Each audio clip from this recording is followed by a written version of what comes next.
Olá pessoal, aqui é a professora Verlânia. Minha aula de hoje é sobre estrutura e formação de palavras, com ênfase em um de seus processos básicos, que é a derivação. Antes de começarmos, é importante que vocês entendam dois conceitos básicos, que são palavras primitivas e palavras derivadas. Pessoal, palavras primitivas são aquelas que não derivam de nenhuma outra. Exemplo: dia, flor, casa. Já as palavras derivadas são as que derivam das palavras primitivas.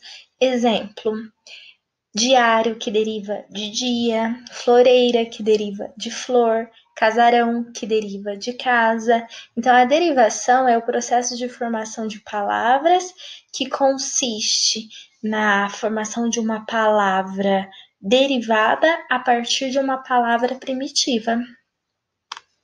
Seus tipos são derivação prefixal, que ocorre pelo acréscimo de um morfema, de uma unidade de sentido, no início de uma palavra já existente. A esse morfema nós damos o nome de prefixo. Então, lembrem-se, pessoal, o prefixo, ele sempre vai no início de uma palavra já existente. Coloquei 3 exemplos aqui. Desmontar, que foi criada a partir do prefixo des, mais a palavra montar. Infeliz, que foi criada a partir do prefixo in, mais a palavra feliz. Supermercado, que foi criada a partir do prefixo super, mais a palavra mercado. Esses prefixos, eles têm uma unidade de sentido, eles alteram o sentido da palavra, e normalmente eles vão ter o mesmo significado de forma isolada. O prefixo des, em seu significado, comumente dá a ideia de algo contrário. O prefixo in comumente dá a ideia de oposição. O prefixo super dá a ideia de algo grande, algo abundante. Temos a derivação sufixal, que ocorre pelo acréscimo de um morfema também, de uma unidade de sentido, ao radical, a uma palavra primitiva ou uma palavra já derivada. Porém, esse morfema vai no final dessas palavras. Coloquei 3 exemplos aqui. Visualizar, que é formada de visual mais izar. Lealdade, que é formada de leal mais dade. Açúcar, açucareiro, que é formada de açúcar mais eiro. Note que esses morfemas que sublinhei são os sufixos da palavra. Eles também possuem uma unidade de sentido. E o sufixo, pessoal, ele é capaz de alterar a classe gramatical da palavra. No primeiro exemplo, visual é considerada um adjetivo ou um substantivo, mas com o acréscimo do sufixo izar, ela se tornou um verbo, mudou sua classe gramatical. A palavra leal, que é um adjetivo, com o acréscimo do sufixo dade, tornou-se um substantivo, e açucareiro não mudou de classe gramatical.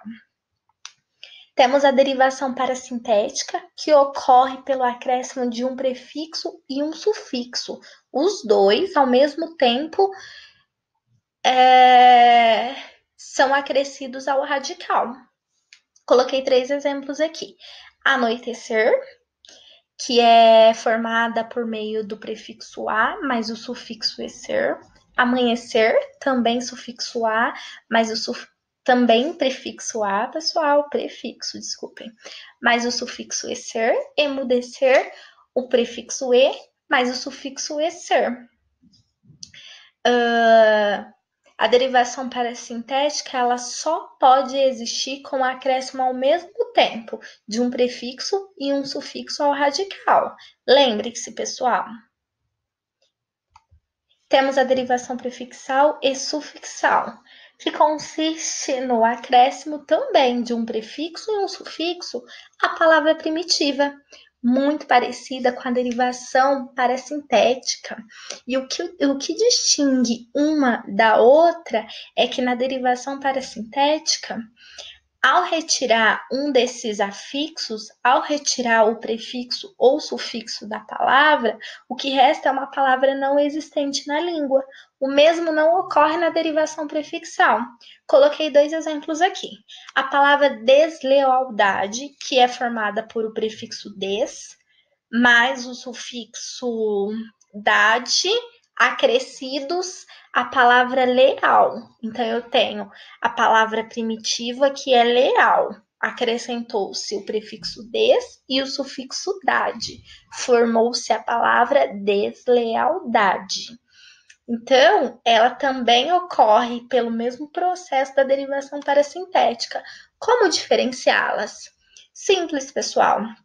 Se eu tirar um prefixo ou um sufixo da palavra deslealdade, ou se eu tirar os dois afixos, se eu tirar os dois, o prefixo e o sufixo dessa palavra, o que resta é uma palavra existente na língua, o que não ocorre com a derivação parasintética. Exemplo: deslealdade. Vou retirar o sufixo des para verificar se é uma derivação prefixal e sufixal. O que resta é lealdade, já que eu retirei o prefixo des. Existe na língua. Ah, mas eu vou retirar então o sufixo dade. O que resta da palavra é desleal, também existe na língua. E se eu retirar os dois afixos, des e dade, o que vai restar? A palavra leal, ela também existe na língua. E o mesmo ocorre com a palavra infelizmente. A derivação regressiva, diferente dos processos comentados anteriormente, consiste na redução e não no acréscimo. É muito comum substantivos criados por meio de verbos. Isso é muito comum na derivação regressiva. Então, aqui eu dei 3 exemplos. Falar originou-se fala. Então, fala é a derivada do verbo falar. Cantar originou-se o canto, que é derivado do verbo cantar. Atacar originou-se ataque, que é derivado do verbo atacar. Além de eu de criar-se substantivos por meio de verbos, na derivação regressiva também cria-se substantivos por meio de outros substantivos. Um exemplo é a palavra portuga, que vem de português, boteco, que vem de botequim, comuna, que vem de comunista. Então, pessoal, retomando, a derivação regressiva, ela consiste na redução de uma palavra primitiva e não no acréscimo.